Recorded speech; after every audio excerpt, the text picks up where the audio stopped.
Well, oh, we stalled. Get up there. Oh shit! Oh my goodness! I swear I thought we were about to go back. What is up, guys? Dakota here, and welcome back to the channel. So in today's video, I'm going to be doing a review on the DYNATRAC 2-inch suspension lift. Also, if you guys saw from the intro, this is my cousin's first time off-road. So I brought him out here just to have a little bit of fun and just to kind of give you guys my overall thoughts of the suspension after having it a couple of months, doing an 18-hour road trip in it, taking it out to Utah, and just kind of seeing what's what.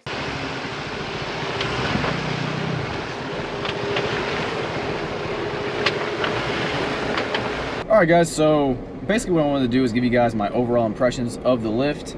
So first, let's start with off-roading. So if you guys have been following my channel, you guys know that I did do a trip to Moab, and now obviously here at Hidden Falls for the first time I've been doing this trail since I added the lift. Off-road wise, as far as clearance, it's fantastic. It's supposed to be a 2-inch lift, but it actually lifts the Jeep about, in the front it was about 2 3/4 inches, and in the rear is about 2 1/4. So average out 2.5 inch lift, and it definitely has raised the Jeep. I don't scrape in places that I used to, or things that I thought I would, I haven't. So clearance wise, it's been awesome. And like I said, you guys saw me take it out to Moab and do a couple of trails out there, and it was fine. Now as far as suspension flex, the flex seems pretty close to how stock was. I haven't gone on anything super flexy. I'll throw in a clip here of me hitting a spot that I usually show you guys, and you can see it flexes just fine. The spring's a little crooked, but that's whatever. But as far as the flex goes, I haven't noticed any difference in terms of it's not flexing enough to where I can't keep all my tires on the ground. And there's a Lexus that is right here. That's odd. That guy's brave. That is very odd. He is, he's really pushing it. What's up? That deserves a wave right there. Because he is pushing it. Anyways, so as far as suspension flex goes, it's not like I've noticed anything to where I'm like, oh, that's definitely not as good as how it used to be. Now I do want to point out with this lift, keep in mind it is designed to work with both a 2-door and a 4-door vehicle. I mentioned that when I did my first kind of impressions of it, and the reason I'm bringing that up is because obviously the 4-door Jeep is heavier. So if it's heavier, that means the springs and the shocks have to be tuned to work with heavier weight. So on a lighter vehicle like mine, a 2-door with a manual transmission, it's a lot less weight than say a 4-door with an automatic transmission. So keep that in mind, depending on if you have a 2-door or a 4-door. And then I guess the next thing to talk about is off-roading at higher speeds.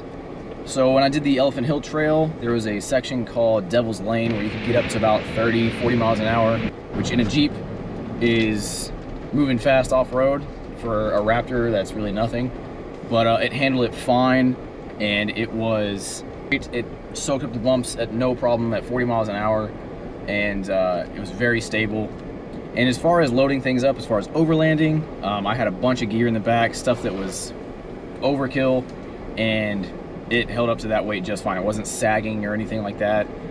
Again, in my 2-door, so in a 4-door, maybe it would sag a little bit more, but in mine, it was great. So the next thing to talk about would be how it handles on-road. So if you guys watched my first impressions video, you guys will know that the very first day I got it installed, it was definitely a little rough, a little choppy, and over time it kind of settled in. And I will say that over smaller bumps in the road and like little chatter, it's not as, I'm gonna use the word comfortable, as it was stock. So going over little chatter and things in the road, you can feel it a bit more. Again, that has to do with some of the weight and that it was designed to work with a heavier vehicle as well. So if you have a 4-door, it'd probably be a little bit better. So over little chatter, it definitely isn't as comfortable. But with that being said, if you have a 2-door and you've got a steel bumper, a winch, a steel rear bumper, I can't speak, and then like maybe some like rock slide engineering running boards to add a little bit more weight to the vehicle, then it'll probably ride a little bit better. But as far as like highway driving, it's super composed. If you hit a bump going 60 miles an hour or so, it doesn't get unsettled like a stock suspension sometimes would. And brake dive, I've noticed, is a lot better. So if you get on the brakes, it's not as quick to just drop the nose. And for me in a manual, changing gears, you're not changing gear and then you're going rocking forwards and backwards as much as stock.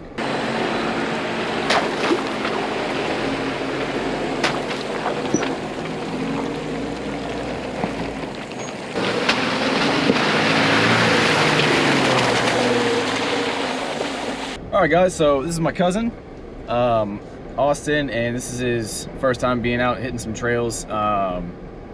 So how do you think it rode, like on the road, on the way up here, on a 4-hour drive? I mean, to be completely honest, I really didn't notice anything wrong with it. I remember back when you first got the Jeep, when it was bone stock, I had never been in a Jeep before, so immediately I noticed that it was a rougher ride just to start with, because all I've driven is, you know, trucks and cars, like standard things that are meant to be only for the road. Right. So for me, I just thought the Jeep in general was more bumpy. But you know, I got to feel the Jeep when it was bone stock. Now I get to feel it with the bigger tires and the better suspension. Dude, I'm just enjoying the ride, honestly. Like, it doesn't bother me one bit. Maybe, like you said, maybe a little bit bumpier, but that's expected when you're in the Jeep. It's not something that you're like, oh, this is terrible, this is not smooth at all. Like, if you get in the Jeep to go off-roading, so you know it's going to be bumpy no matter what. So yeah, that's pretty much my thought on it. All right, guys, so next thing I want to do is kind of talk about value. So when I bought this lift, it was $12.99, and since then I believe it has gone up about $400, so it's now $16.99. And I think that's just due to the current world events of not being able to get things produced like normal. Obviously, if you pay attention to the car market, cars are scarce, so everything is getting backed up. But at the $12.99 price, I really think this is a really solid value. You know, if I had spent $5,000 on this lift, I would expect it to be a bit more composed and maybe come with a bit more. This lift is it's springs, shocks, and then 2 new sway bar end links. There's nothing else there in the kit.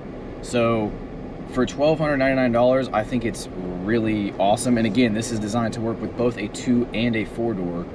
So, and for the performance that you get on road and off road, I think that's a really good price. And again, it's not like you're having to drop $4,500 to get a lift that will allow you to go and hit some really hard trails, but then not beat you up on the drive home from those trails. Like I mentioned, I did an 18-hour trip from where I live to Moab, Utah, and the ride up there was perfectly fine. It wasn't rough, it was nice and smooth. So I think the price is great, and I went back and forth between doing this and a metal cloak lift, and I just ended up going with this because I didn't want to spend, got a little stuck here, I didn't want to spend, you know, $4,300 or however much it is. I think last time I looked it was $4,300, and then not be happy with it. So I figured I'd play it safe, get a lift that from the other online reviews I saw was really good and not super expensive. And so far I'm really happy with it. So overall, guys, I would definitely recommend this lift. I'd recommend it a bit more if you have a 4-door. If you have a 2-door, you might want to look into getting a lift that is specifically tuned for a 2-door if you're worried about ride quality. If you're not, then this is a great lift for the price, and you're going to get a lot of performance on and off-road for your money. So anyways, guys, I hope you enjoyed the video. If you did, make sure to give it a like and subscribe. And if you do subscribe, click that bell notification so you get notified for more videos. And yeah, I'll see you guys in the next one. Take care.